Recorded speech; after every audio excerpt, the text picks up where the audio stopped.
Amen. Ce matin, nous allons lire Nombre chapitre 11. Nombre chapitre 11, versets 4 à 7.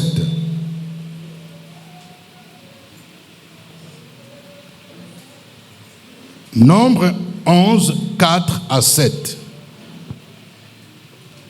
Nous lisons la parole.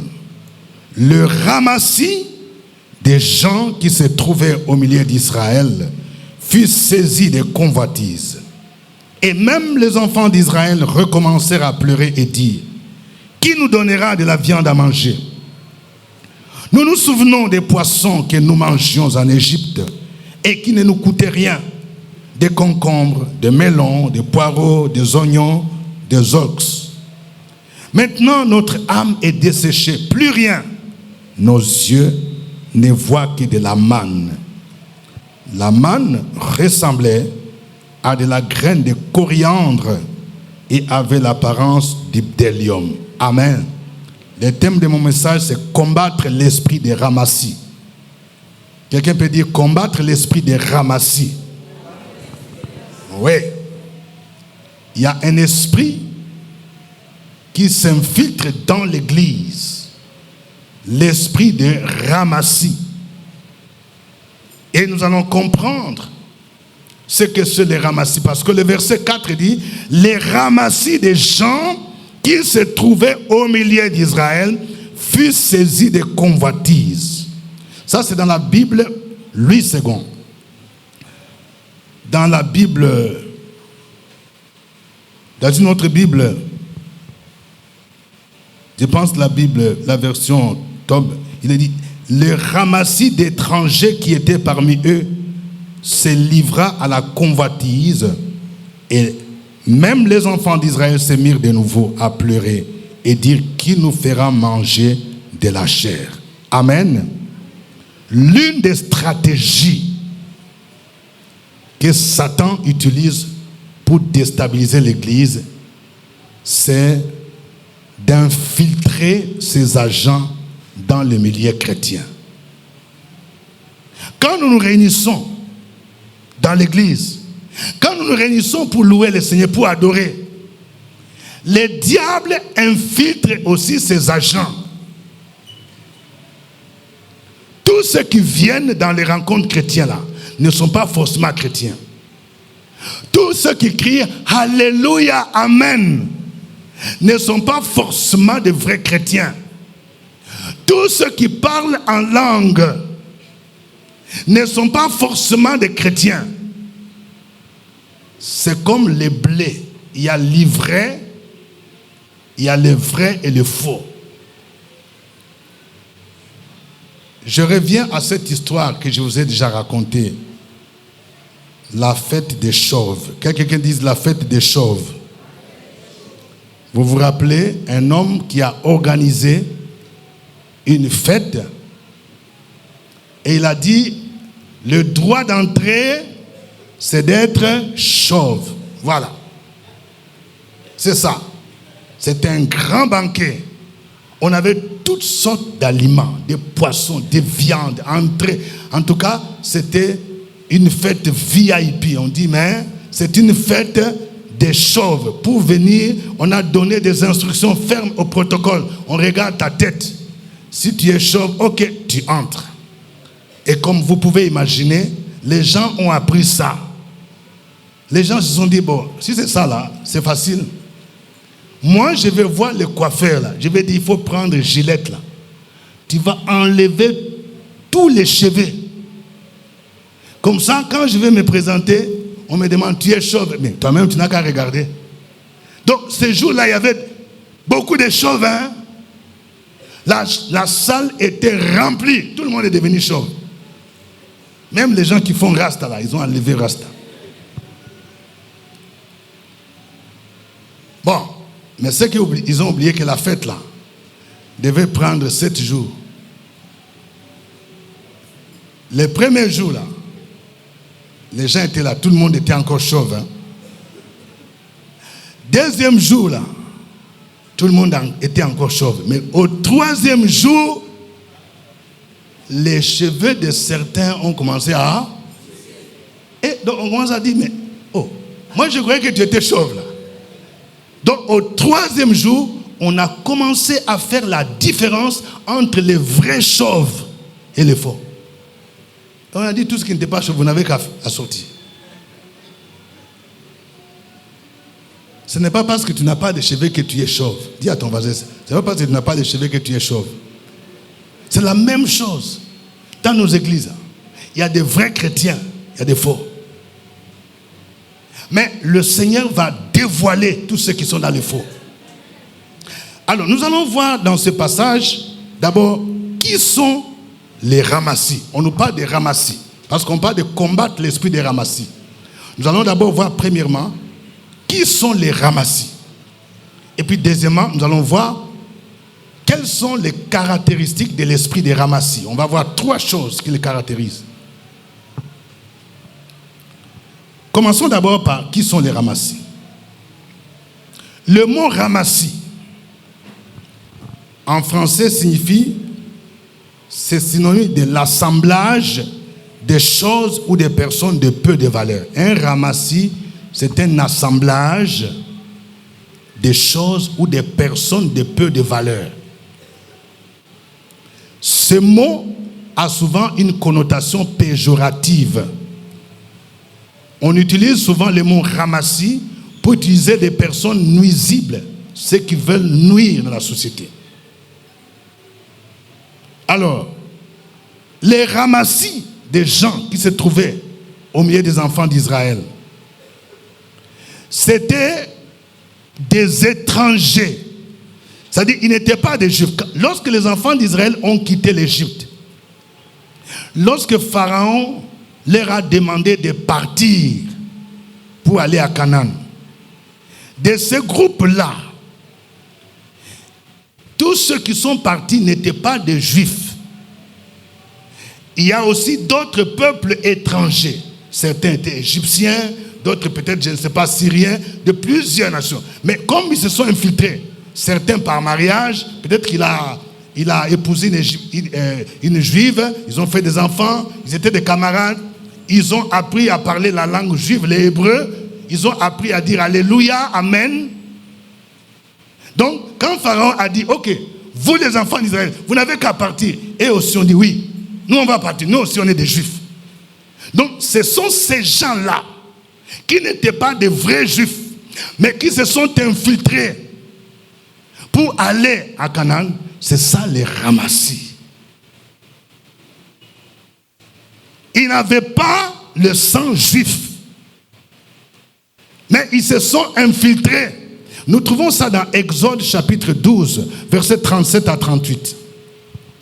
Exode 12, 37 à 38 dit: les enfants d'Israël partirent de Ramsès pour Sukkot, au nombre d'environ 600 000 hommes de pied, sans les enfants, une multitude de gens de toute espèce. Vous entendez? On dit une multitude de gens de toute espèce montèrent avec eux. Ils avaient aussi des troupeaux considérables, des brebis et des bœufs. C'est-à-dire, les enfants d'Israël sont partis. Il dit, nous on va partir. On dit une multitude de gens de toute espèce. C'est ça les ramassis. Et aussi, ils se sont infiltrés. Il dit, oui, on va quitter l'Égypte. On va aller en Canaan. Selon les promesses que l'Éternel a dit. Alléluia, Amen. Ils connaissaient tous les chants que les enfants d'Israël chantaient. Ils connaissaient tous les cantiques. C'est ça, les ramassis.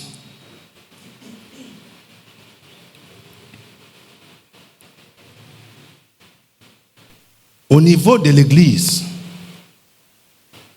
tous ceux qui viennent là ne sont pas forcément des chrétiens. La Bible nous dit que le diable se déguise en ange de lumière. Tous ceux qui portent le nom de pasteur ne sont pas forcément des vrais pasteurs. D'ailleurs, il y a certains milieux, quand tu dis que je suis pasteur, là, les gens te disent vraiment. C'est pourquoi, souvent, quand je pars à l'extérieur, là, bon, heureusement que sur mon passeport, j'ai mis directeur de la radio. Parce que quand tu dis pasteur, là, ils vont bien regarder ton passeport. À cause de ceux qui vendent de l'eau, ceux qui vendent de l'huile, ceux qui vendent le sel, tout ça. Parce qu'il y a eu infiltration dans les milieux pastoraux. Le ramassis. Nous devons combattre donc l'esprit de ramassis. Quand tu viens à l'église, est-ce que tu es véritablement un vrai chrétien? Ou bien tu viens en mission pour séduire, pour détruire l'église? Il y a des gens qui sont comme des membres des loges. Il y a quelqu'un qui me disait qu'il était membre de loges mystiques. Alors il me disait qu'il y a des signes qui dans une église là, quand on vient, il faut que leurs membres, il faut qu'ils retrouvent des signes. Il y a des signes, même dans la décoration là. Voilà. Donc vous dites, ah, il y a un de nôtres qui est là. Donc parfois, il y a infiltration. Le ramassis. Nous allons voir 3 caractéristiques des ramassis, selon ce texte. Comment on peut connaître les ramassis? Qu'est-ce que l'esprit des ramassis fait?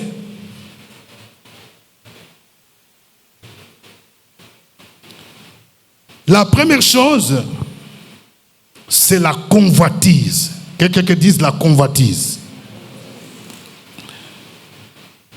Notre passage de base, Nombre 11, verset 4 dit, le ramassis des gens qui se trouvaient au milieu d'Israël fut saisi de convoitise. Quelqu'un qui dise la convoitise.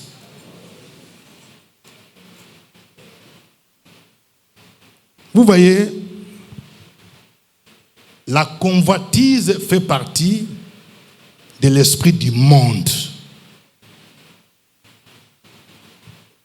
Quand nous lisons 1 Jean chapitre 2, versets 15 à 16, 1 Jean 2, 15 à 16 dit, n'aimez point le monde, ni les choses qui sont dans le monde. Si quelqu'un aime le monde, l'amour du Père n'est point en lui. Car tout ce qui est dans le monde, la convoitise de la chair, la convoitise des yeux, l'orgueil de la vie, ne vient point du Père, mais vient du monde.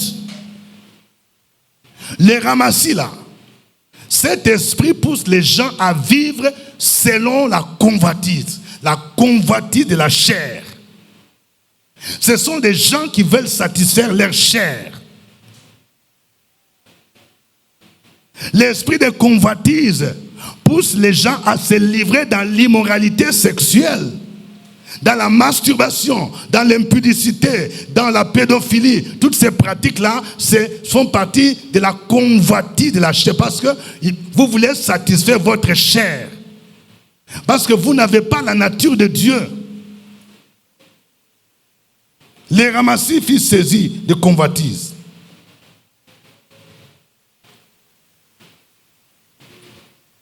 Quand nous lisons l'histoire d'Akan, quelqu'un dit Akan, il y a des noms qui ressemblent à nos noms. Quand on dit Akan, c'est différent du peuple Akan. Hein? Donc il y a quelqu'un qui s'appelait Akan. L'histoire de Akan se trouve dans Josué chapitre 7, versets 20 à 21. Akan était un homme qui a touché à l'interdit. Lorsque les enfants d'Israël sont entrés dans la ville de Jéricho, Dieu leur a averti en disant, quand vous allez entrer dans la terre, dans la ville de Jéricho, même si vous voyez les objets d'or, d'argent, ne touchez pas. Si vous touchez, vous mettez tous les pays sous l'interdit. Et quand il y a l'interdit, attire le malheur. Quand vous touchez à l'interdit, ça attire la malédiction dans votre vie. Ça peut attirer la malédiction sur votre foyer, sur la vie de vos enfants, sur la famille, à cause de ce qu'une personne a fait. Et la Bible nous dit que quand ils ont pris Jéricho, Akan, il était quelque part, il était seul. Il y avait des richesses par-ci, par-là. On dit, il a vu un lingot d'or. Je ne sais pas si quelqu'un a une idée de ce que l'or vaut. Un lingot d'or. Quelqu'un qui dise un lingot d'or. Informez-vous pour ceux qui vendent les matières premières là. Si vous avez seulement 1 gramme d'or, c'est que ça vaut. Si vous entendez tout ce qui se passe à l'est de la RDC là, c'est à cause des richesses, de l'or, il y a même des coltans. Alors un lingot d'or, ça c'est beaucoup d'argent, en millions, milliards. Quand Akan a vu ça, il a vu aussi un manteau de chinéa. Le chinéa était une matière qui était rare et chère. Qu'est-ce que la Bible nous dit? Josué 7, versets 20 à 21. Akan répondit à Josué et dit, il est vrai que j'ai péché contre l'Éternel, le Dieu d'Israël. Voici ce que j'ai fait. J'ai vu dans le butin un beau manteau de chinéa, 200 cycles d'argent et un lingot d'or du poids de 50 cycles. Je les ai convoités, je les ai pris, ils sont cachés dans la terre au milieu de ma tente et l'argent au-dessus. Donc vous voyez, tout a commencé par la convoitise, c'est-à-dire, il a vu ça. Il a vu 200 cycles d'argent, un lingot d'or, un manteau de chinéa. On dit, je les ai convoités. La convoitise peut t'amener à commettre beaucoup de choses. C'est ça l'esprit de ramassis. Tu veux convoiter. Tu convoites la voiture de ton prochain. Tu convoites le mari d'autrui. Tu convoites la femme d'autrui. On dit, j'ai vu, je les ai convoités. Donc il y a la convoitise de la chair, il y a la convoitise des yeux qui caractérise le ramassis. Parce qu'ils n'ont pas la nature de Dieu. Quand Jésus n'est pas dans ta vie là, la chair va dominer en toi. Les désirs de la chair vont triompher dans ta vie.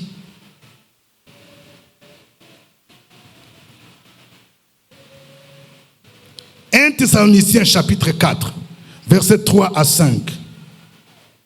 1 Thessaloniciens 4, 3 à 5 dit, « Ce que Dieu veut, c'est votre sanctification, c'est que vous vous absteniez de l'impudicité, c'est que chacun de vous sache posséder son corps dans la sainteté et dans l'honnêteté, sans vous livrer à une convoitise passionnée, comme font les païens qui ne connaissent pas Dieu. » Les païens qui ne connaissent pas Dieu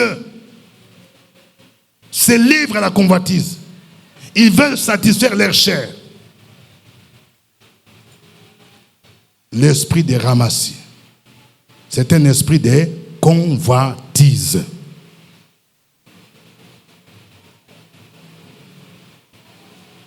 Deuxième élément, l'esprit de ramassis pousse les chrétiens à se rebeller contre Dieu et à retourner dans le monde. L'esprit de ramassis, c'est un esprit qui pousse les chrétiens à se rebeller contre Dieu et à retourner dans le monde. Vous voyez, le passage que nous avons lu dit, les ramassis, c'est-à-dire ces gens qui se sont infiltrés au milieu des enfants d'Israël, ils étaient saisis de convoitises. C'est eux qui étaient à la base de tous les dégâts que les enfants d'Israël ont connus dans le désert. C'est eux. Parce que quand tu as un ramassis à côté de toi, il va te pousser à te rebeller contre Dieu. Donc, ils avaient pour mission de ramener les enfants d'Israël en Égypte. Pour nous, l'Égypte représente le monde. Parce qu'en réalité, comme ils n'étaient pas des vrais juifs, ils avaient la nostalgie de l'Égypte. On On dit, et même les enfants d'Israël commencèrent à pleurer. Ça veut dire quoi? Ça veut dire que ça a commencé par les ramassis. Vous savez, il y a des gens, quand ils sont là, il y a des gens qui sont diplômés en sciences négatives. C'est-à-dire, quand il est là, même dans l'église, il va te montrer c'est tout ce qui ne va pas. Mais tu as remarqué telle chose. Tu as remarqué le frère là qui fait chanter. Il y a quelque chose qu'il a fait qui n'est pas bon, hein? Tu as remarqué la dame là à la quai là. Tu as remarqué, j'ai vu la faire quelque chose. Fais attention, hein? Tu as remarqué. Donc, c'est tout ce qui est négatif là. C'est-à-dire qu'il veut te ramener où? Dans le monde. Il y a des gens qui sont là. Ils veulent te pousser à la rébellion. C'était le rôle des ramassis. Les enfants d'Israël ont commencé à dire, mais qui va nous donner à manger? En Égypte, on était bien. Ils ont commencé à comparer leur situation en Égypte et leur situation actuelle. Quand l'esprit des ramassis commence à entrer dans ta vie, là, tu commences à te rappeler des anciens copains, des anciennes copines.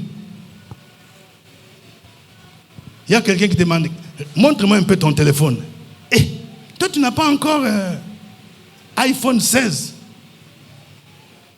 Et en même temps, on te rappelle, non, quand tu étais avec M. Khalil, là, le Libanais, là, il y a longtemps, il t'aurait offert ça.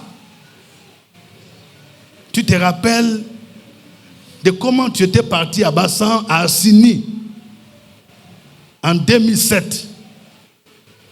Il y a des gens qui vont te rappeler ça. Il y a des gens, quand ils t'appellent, hein, il va te dire, oui, je te donne le bonjour de... C'est un ancien amant.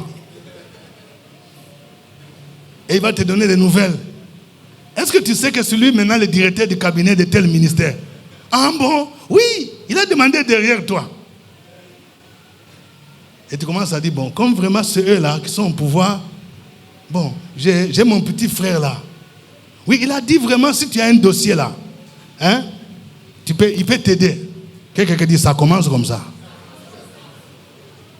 Ça veut dire, tu commences à te rappeler, tu veux retourner à ce que tu avais vomi. Frères et sœurs, quand tu as quitté le monde là, il faut laisser le monde et ses avantages. Même si ça te donnait des milliards, si on te donnait des voitures, si on payait pour toi, je ne sais pas, appartement de 4 pièces, salon, tout ça. Sans Jésus, c'est tchanana. Sans Jésus, c'est l'esclavage. Sans Jésus, c'est la mort éternelle. Pourquoi veux-tu te rappeler de ce que tu as vécu dans le monde? Écoutez ce que les enfants d'Israël ont dit.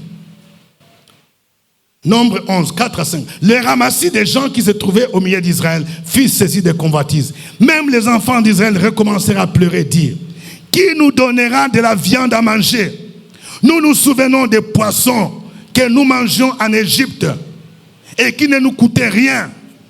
Des concombres, des melons, des poireaux, des oignons, des ox. Je ne sais pas, la liste peut s'arranger. Il y a des gens, quand tu te rappelles là, il dit oui, quand on était à Yamoussoukro là, quand on était à Pakinou, je me souviens, j'ai mangé mouton, j'ai mangé macharon, j'ai mangé, il y a des gens qui ont fini avec tous sortes de repas. Hein.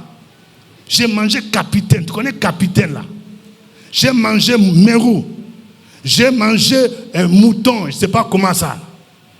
Alors donc, l'esprit des ramassis te pousse à te rappeler des choses du monde, des avantages du monde. Écoutez, il dit, nous nous souvenons des poissons qui ne nous coûtaient rien.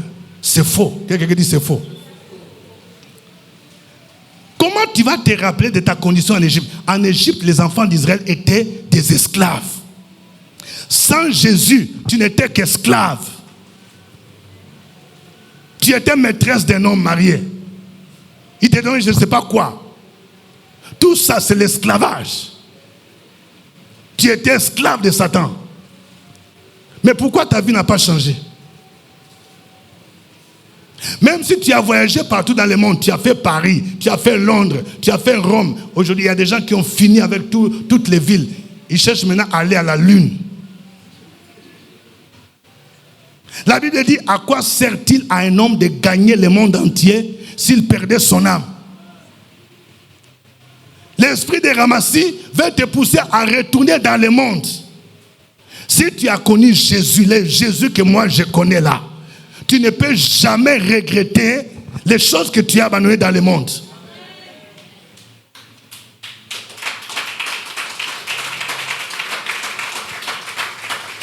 Tu ne peux jamais répondre à un rendez-vous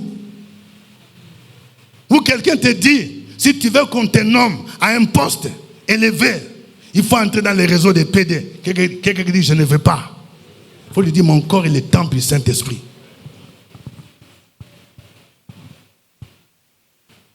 Parce que nous suivons la parole de Dieu.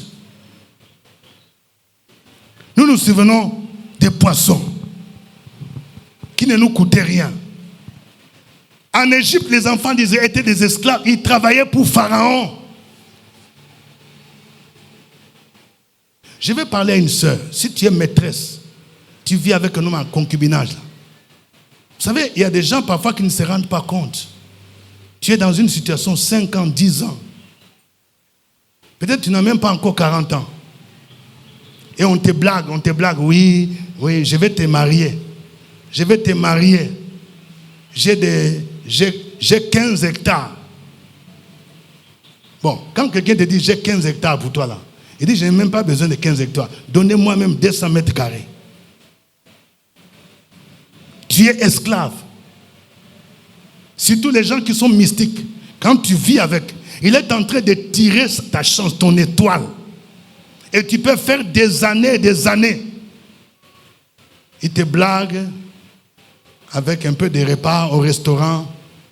Et tu vas dire que ça ne me coûtait rien. Ça te coûte la vie. Ça coûte ton âme. Mais quand on est aveuglé, on commence à se rappeler. Nous mangeons des poissons, des concombres qui ne nous coûtaient rien. La Bible nous dit que les voleurs, Satan ne vient que pour faire 3 choses. Il ne vient que pour faire quoi? Dérober, égorger et détruire. C'est la bénédiction de l'Éternel qui enrichit. Il a fait suivre aucun chagrin. Ce que Satan donne là, il y a toujours un chagrin après. L'esprit de Ramassis veut que tu retournes en Égypte. Nous nous souvenons, en Égypte, on mangeait bien. En Égypte, on mangeait des concombres, de l'ail. À cause des concombres, à cause de l'ail, tu vas retourner. Tu n'as qu'à retourner.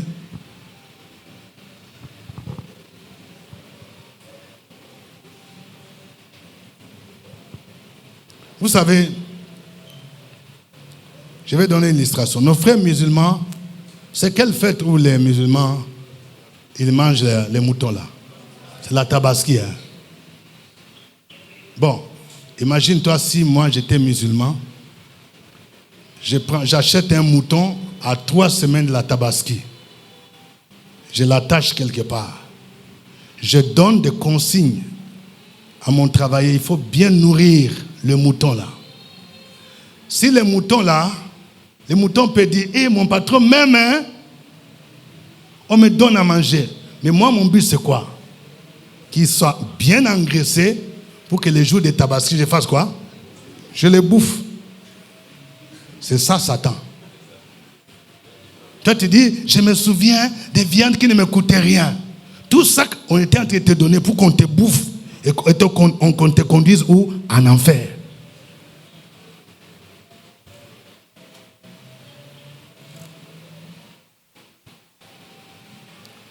Deux Pierre chapitre 2, versets 20 à 22.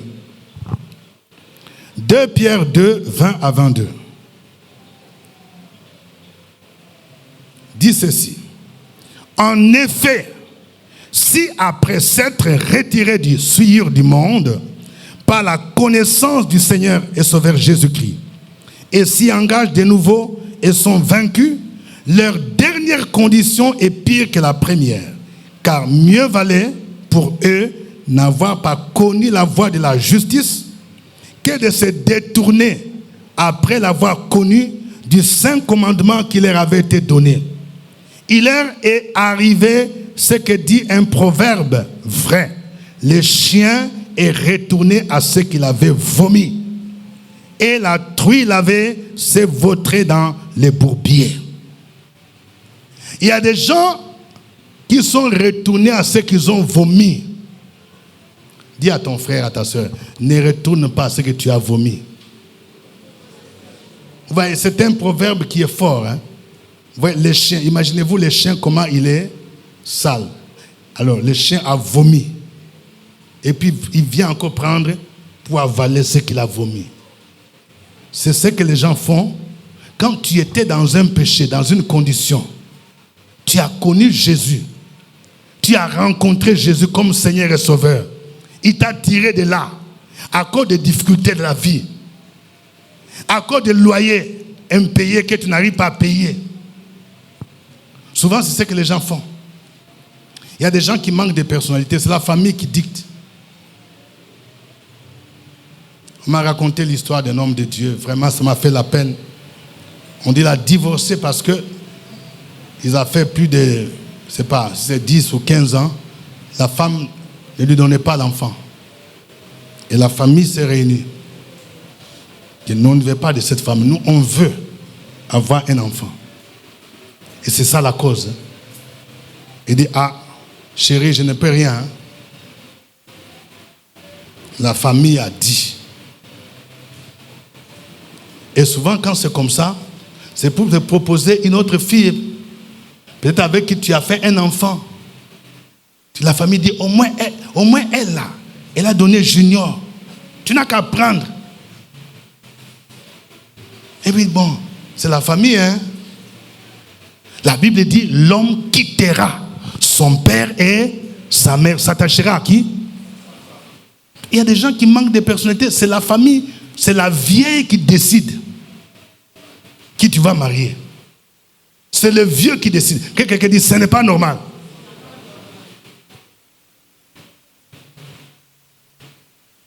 Il y a même des gens dont la famille, la vieille vient décider ce qu'on doit manger.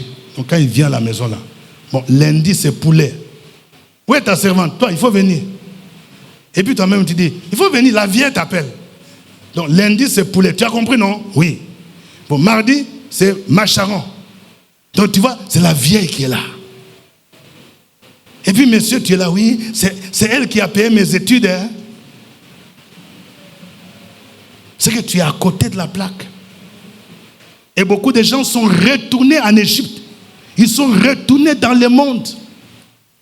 J'ai entendu une sœur qui m'a dit, quand ils me disent ce qui se passe, mais dis, attends, qu'est-ce qui se passe? Il dit, mais révérend, c'est pas possible. Mon mari me fait ça. Mon mari me fait ça. Je lui pose la question, est-ce qu'il est chrétien? Il est chrétien. On s'est marié à l'église même. Mais comme j'ai des problèmes d'enfantement là, il dit, il commence à causer avec la mère de ses enfants, les ex là. Dis à ton voisin, fais attention à ton ex. Il me dit que l'ex là peut appeler à minuit quand ils sont dans la chambre. Et puis il dit, j'ai appris que ta femme là est en train de persécuter ma fille là. Donne-moi un peu, je vais lui dire 2 mots. Et puis le monsieur dit, la mère elle veut te parler. Et puis j'ai demandé à la servie, tu prends aussi le téléphone. Si je refuse là, c'est problème. J'ai dit non, il faut avoir des personnalités. Non, il y a des moments il faut avoir des personnalités quand même. Tu dis, tu ne peux pas prendre le téléphone des ex. Il faut respecter quand même ta femme. À des heures tardives, il dit, je vais lui dire 2 mots. Moi là, si je dis, tu prends le téléphone de ton mari là, tu prends, tu jettes, tu écrases, tu dis, c'est Papa Ngoumbi qui a dit. Quand quelqu'un est arrivé à un certain niveau de péché, il faut le traiter comme tel. Tu ne peux pas humilier ta femme jusqu'à ce niveau-là. Les ex. On dit, ils ont fait enfant il y a 10 ans. Comme l'autre ne fait pas enfant, donc il va revenir. Tu n'as qu'à revenir là-bas. Donc tu veux revenir à ce que tu as vomi. Et quand tu commets cette erreur-là, les gens qui font ça, tu vas revenir à ex là, tu vas voir. Ex là, tu ne vas pas faire 5 ans. Et tu vas revenir à ex de CM2 là. Il y a des gens comme ça qui font donc jusqu'à 5 mariages. Parce que au lieu de rester dans le Seigneur, toi tu étais emporté par l'esprit de Ramassis pour revenir dans le monde, à ce que tu as vomi. J'aime bien l'apôtre Paul. L'apôtre Paul dit ceci, quand il parle de sa vie passée, il dit, ces choses qui étaient pour moi comme des gains, je les ai regardées comme une perte à cause de Christ. Et même je regarde toutes ces choses comme une perte à cause de l'excellence, de la connaissance de Jésus-Christ, mon Seigneur, pour lequel j'ai renoncé à tout. Et je les regarde comme de la boue afin de gagner Christ. Tout ce que tu as laissé dans le monde, l'argent, les voitures, les voyages, tu dois regarder comme la boue. Dis à ton voisin, tu dois regarder comme la boue. Qui aime regarder la boue là? Qui aime regarder la boue? La boue vraiment? Non, non, ça c'est de la boue. C'est pourquoi quand tu donnes ton témoignage là, bon, j'ai entendu quelque part, quelqu'un disait, dans une église, on dit une servante de Dieu donnait conseil aux filles de l'église. Et elle a dit quelque chose qui a scandalisé, qu'il a dit, vous là, mais quand même s'il faut aimer les hommes, il faut savoir choisir. Quand moi j'étais là, il faut voir, tu vois, ce n'était pas n'importe quelle voiture, hein, ce n'est pas petite voiture là, il faut voir une voiture qui s'alignait. Il faut savoir quand même choisir, hein. Moi là, oh, ce ministre, directeur de cabinet, il faut savoir choisir, vous n'avez pas sorti avec n'importe qui. Mais tout ça là, moi je le sais. Hein? Oh, et puis quelqu'un me disait, aïe, quelle est cette façon-là? Donc on sent que là encore là, la nostalgie. Parce que quand tu racontes ta vie passée là, de cette manière, quelqu'un dit, on dirait qu'il devait encore revenir. Quand tu donnes ton témoignage de ta vie passée, on doit sentir les regrets, que tu n'as même pas envie de retourner dans ces choses. Parce que sans Jésus, c'est zéro. Ces choses qui étaient pour moi comme des gains, Paul dit, je les regarde comme une perte. Je ne peux plus retourner dans ces choses-là.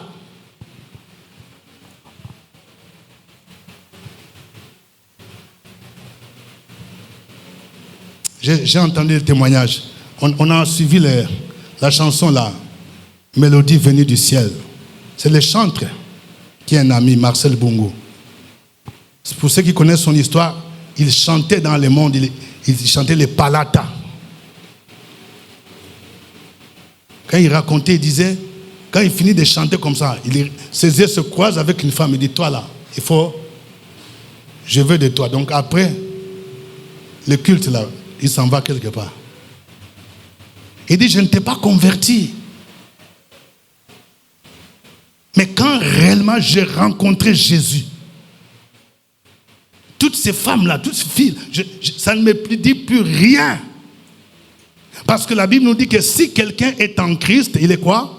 Une nouvelle créature. Les choses anciennes sont passées. Toutes choses sont devenues nouvelles. Tu ne vas pas vendre ton âme à cause de l'argent, à cause de l'or, à cause d'un plat. Nous avons vu que Ésaü a vendu son droit d'aînesse à cause d'un plat de lentilles. L'esprit de Ramassis veut nous ramener dans le monde. Troisièmement, l'esprit de Ramassis pousse les chrétiens à l'ingratitude. Quelqu'un qui dise l'ingratitude. Vous voyez, un ingrat, c'est quelqu'un qui ne reconnaît pas les bienfaits. Et beaucoup d'entre nous, quand tu es saisi par l'esprit de Ramassis, tu ne vas pas voir les bontés de Dieu. Il y a des gens qui sont champions en plainte. Quand tu demandes comment ça ne va pas du tout.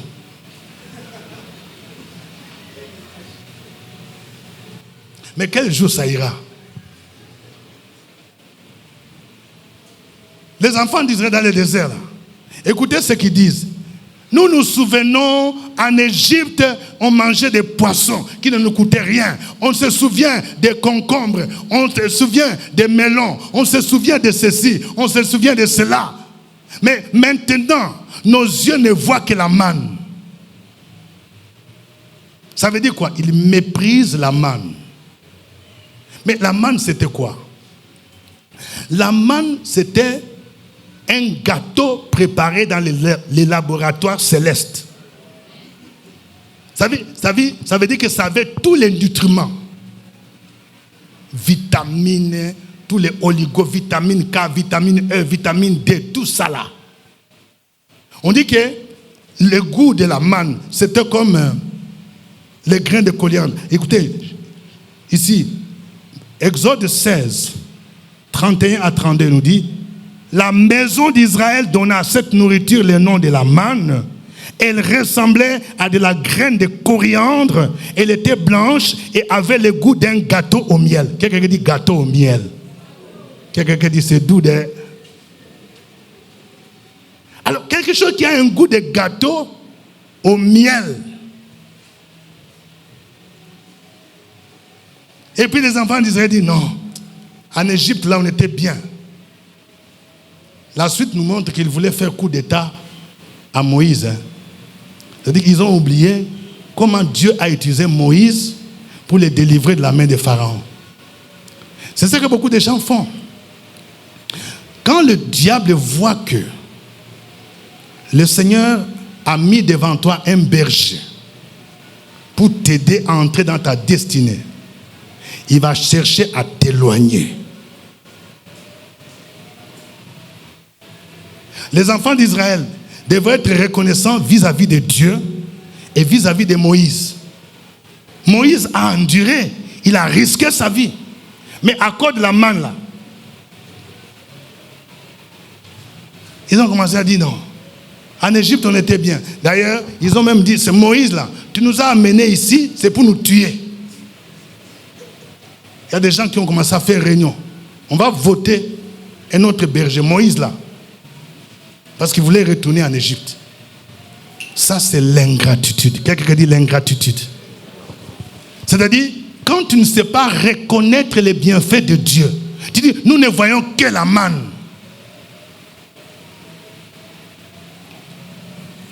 Il y a un mari, un frère qui parlait avec sa femme. Sa femme se plaignait. Il est parti voir le pasteur. Mon mari là, ne m'achète jamais de pain. Son argent là, je ne vois pas. Vraiment. Il m'achète. Donc elle a tout dit, tout, je ne vois pas. Bon, quand le pasteur est venu à la maison, bon, il dit, reprends. Le pasteur a parlé à son mari, mais comment? Ta femme dit, tu n'achètes jamais de pain, tu ne fais pas ceci. Bon, le monsieur a dit, ok, c'est ce qu'il a dit. Pasteur, donc restez au salon là. Le mari est entré dans la chambre. Il est venu avec plus de 30 pièces là. Ça là, qui a acheté ça? Woodin là, qui a acheté ça? Parce qu'il faut lui demander ça, qui a acheté ça? Ça là, qui a acheté? Oui, mais c'est seulement ça. Mais la fête là qui vient de passer, est-ce que tu m'as acheté? Il dit non. Le pasteur a dit, mais attends, quand c'est comme ça, il faut reconnaître. Mais toi, tu dis qu'il ne m'achète jamais d'épargne. Comme si le mari ne fait rien. C'est malhonnête. Donc, le mari a fait sortir du pasteur. Là, toi-même, c'est-à-dire, nous devons être reconnaissants. Dis à ton voisin, sois reconnaissant. Il y a des gens qui ne reconnaissent pas.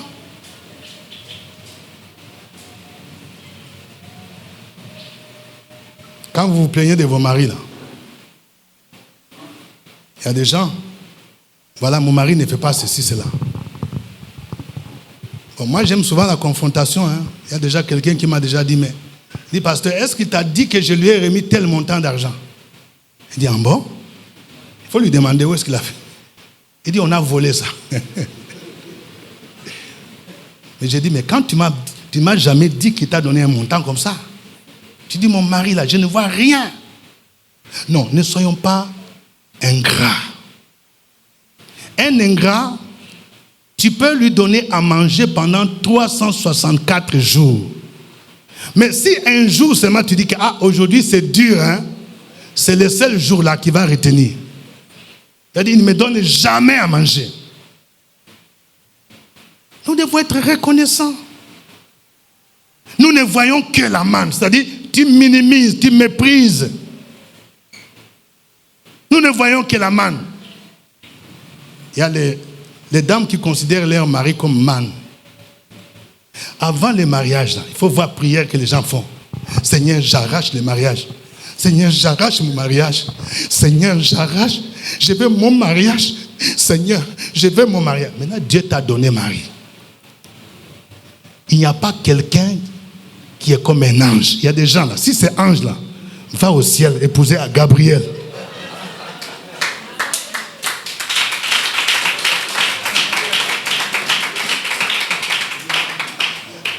Les hommes là, chacun a ses points forts et ses points faibles. Toi aussi, tu as des points faibles. Maintenant, quand tu es animé par l'esprit de Ramassis là, tu ne vois que tout ce qui est négatif. Tu oublies que tu priais pour que Dieu te donne. Tu oublies que ce monsieur que tu vois là, beaucoup de gens convoitent avoir un mari comme ça. Commence d'abord par dire, Seigneur, je te dis merci. Parce qu'aujourd'hui là, je suis marié.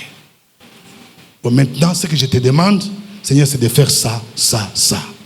Quelqu'un dit, c'est ça la vérité. Au lieu de dire, oui, Seigneur, je ne vois qu'un mari, c'est mal comme ça. Les autres, ils font ceci. Les autres, ils envoient leurs femmes, oui, au Canada. Chez moi, là, il n'y a même pas Canada. Même pas il y a au Ghana à côté, là. Donc, ce que nous faisons. C'est ça l'esprit de Ramassis. Veut comparer d'autres personnes, hein.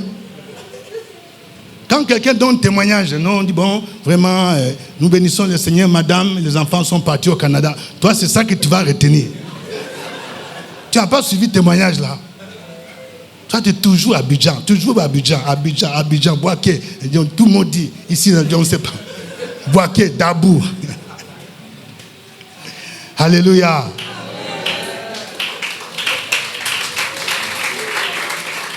Soyez reconnaissants. L'ingratitude n'est pas bonne. Dieu n'aime pas les ingrats. Dans la vie, il faut reconnaître les bienfaits. Il faut aussi reconnaître les bienfaiteurs. Quand quelqu'un t'a aidé là, il faut reconnaître. Il y a des gens qui sont ingrats.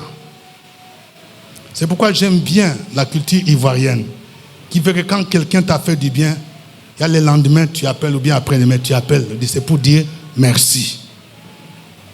Pour reconnaître au moins, pour dire merci. C'est pourquoi il y a des gens qui disent, depuis qu'on a fait ceci, est-ce que tu m'as même appelé pour dire merci? Les ingrats ne disent pas merci. Hein? Je vais demander à quelqu'un, il faut appeler une personne qui t'a fait du bien. Bon, même si ce qu'il t'a donné là n'a pas de valeur, il faut dire merci. Amen. La Bible nous dit dans Philippiens 4, 6 à 7, ne vous inquiétez de rien, mais en toutes choses, faites connaître vos besoins à Dieu par des prières, des supplications avec des actions de grâce. C'est-à-dire, même pendant que tu pries pour demander à Dieu, mais reconnais quand même ce que Dieu a fait. C'est pourquoi il y a ce qu'on appelle action de grâce. L'action de grâce est une manière de reconnaître les bienfaits de Dieu. Ça peut déclencher un miracle, ça peut déclencher une bénédiction.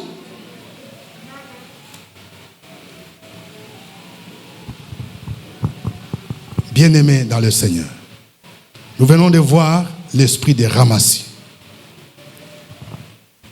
Nous venons de voir trois choses. L'esprit de Ramassis, c'est un esprit d'abord de convoitise. Ça pousse les gens à vivre dans la convoitise. Convoitise de la chair, convoitise des yeux. Alors que nous ne devons plus vivre selon la chair. L'esprit de Ramassis nous pousse à retourner dans le monde, en Égypte. Nous souvenir des choses du monde, des choses que tu as déjà abandonnées. Tu ne peux plus retourner à ce que tu as vomi. À cause des difficultés, à cause de l'argent. Non.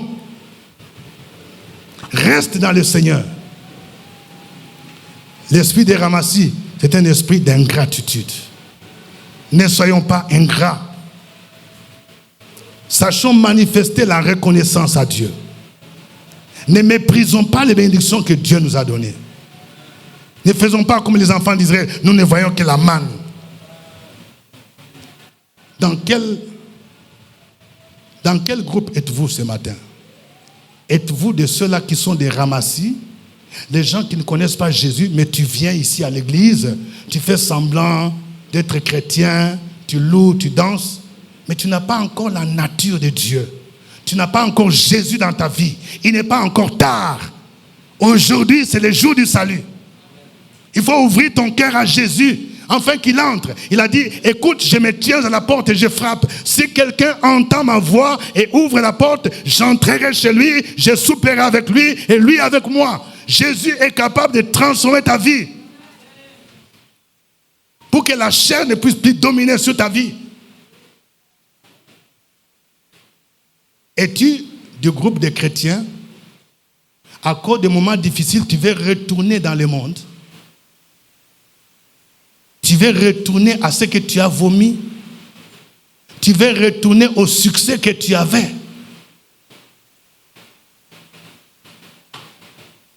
Nous devons rester en Jésus-Christ.